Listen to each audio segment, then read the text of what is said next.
Apreciados oyentes, muy buenos días. Esto es Reflexiones Matinales Llave de David.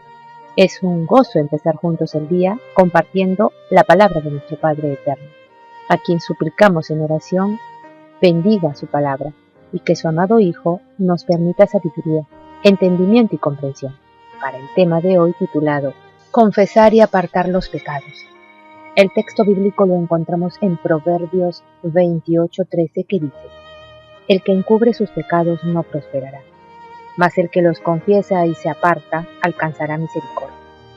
La confesión de pecados es un acto de fe y es el resultado de la aceptación y convicción profunda por alguna falta cometida contra Yahweh. Cuando pecamos es contra Dios que lo hacemos, pues Él es el único santo, Él es el único justo y Él es el bueno.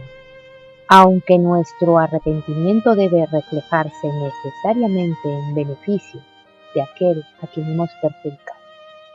De hecho, cuando la confesión es sincera y auténtica, lleva frutos y se refleja en acciones que se toman para restituir la falta cometida con miras a obtener el perdón, primero de Dios y luego de aquel a quien hemos ofendido.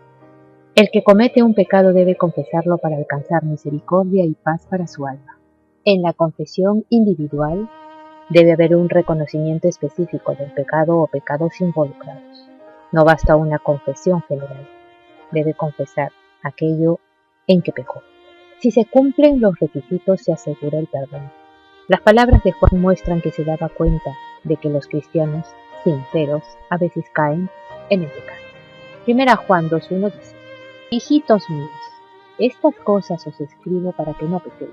Y si alguno hubiere pecado, abogado tenemos para con el Padre, a Yahshua, el justo. También es claro que está hablando de actos específicos de pecado, y no de pecado como un principio maligno presente en la vida. Por lo tanto, la confesión debe ser más específica que la simple admisión de que se ha pecado. El reconocimiento de la naturaleza precisa de un pecado y la comprensión de los factores que han llegado a cometerlo son esenciales para la confesión y para adquirir la fuerza necesaria a fin de resistir una tentación similar cuando reaparezca. No estar dispuestos a ser específicos podría revelar la ausencia del verdadero arrepentimiento y la falta de un deseo real de todo lo que implica el perdón.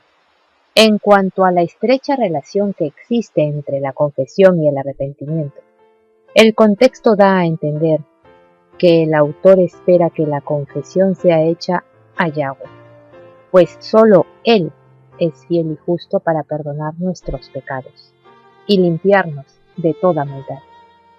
Por lo tanto, no se necesita un intercesor humano, ningún sacerdote, para que nos absuelva de pecado. Acudimos al Padre porque solo Él es el único que puede limpiarnos y porque hemos pecado contra Él. Esta verdad se implica a todo pecado. Si el pecado es también contra alguna persona, entonces la confesión debe hacerse a esa persona y también a Dios. Los alcances de la confesión deben medirse por los alcances del daño causado por nuestro mal proceder. Los sacerdotes eran mediadores entre Dios y el pueblo. Los sacerdotes ofrecían sacrificios al Padre en nombre de la gente. Eso ya no es necesario, porque por el sacrificio del Mesías podemos aproximarnos al trono del Padre confiadamente. Con la muerte del Hijo del Altísimo, el velo del templo se rasgó por la mitad, destruyendo así el símbolo de la pared divisoria que había entre el Altísimo y la humanidad. Podemos acercarnos a nuestro Padre Celestial directamente por nosotros mismos sin el uso de un mediador humano. ¿Por qué? Porque el Hijo del Altísimo es nuestro sumo sacerdote y el único mediador entre el Padre y nosotros.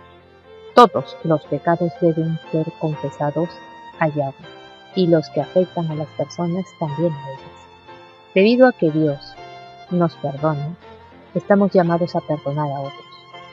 Efesios 4:32 dice: Antes, sed benignos unos con otros, misericordiosos, perdonándoos unos a otros, como Yahweh también os perdonó. Y el apóstol Juan pone en nosotros algo muy delicado y de profunda condición.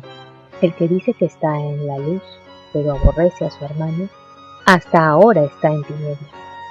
El que ama a su hermano permanece en la luz y no hay causa de tropiezo en él. Pero el que aborrece a su hermano está en tinieblas y no sabe dónde va porque las tinieblas han cegado sus ojos. Apreciados oyentes, que Yahweh nos bendiga. Hasta mañana.